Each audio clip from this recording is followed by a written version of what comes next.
you know, who's behind these projects. Let's pull up Cryptorank. Sway was definitely one of the projects on my list. Is it bigger than Say? Oh, Say took over. Haha. Sui was actually less than. Sui was actually ahead of Say at some point.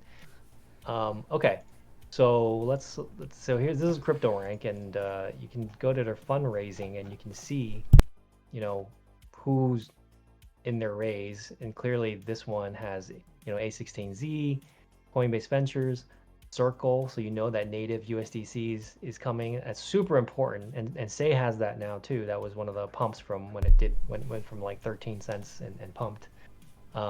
But Circle is very important because if you, that's a telling sign that it's going to have native USDC on the chain, and liquidity is everything, right? Because if you don't have native USDC on the chain, you're going to have to rely on other people to bridge shit in, and that's going to be a very limiting factor for liquidity. And when you have very little liquidity, you can't have whales participate because they're going to have massive slippage.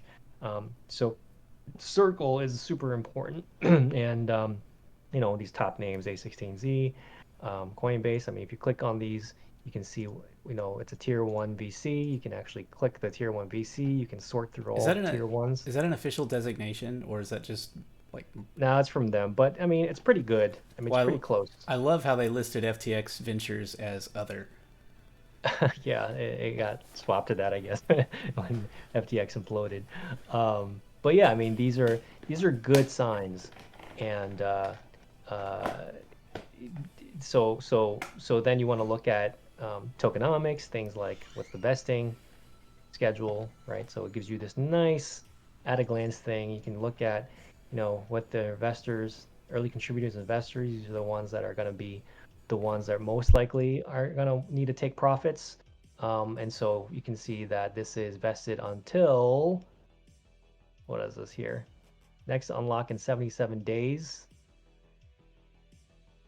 Oh, so the cliff is till what? 1 year cliff? Why is this not clear? Well, somewhere in August. I mean, somewhere in before May here. Oh, it's May 2nd. I realize I'm looking at February 5th. I'm living in Marlboro land.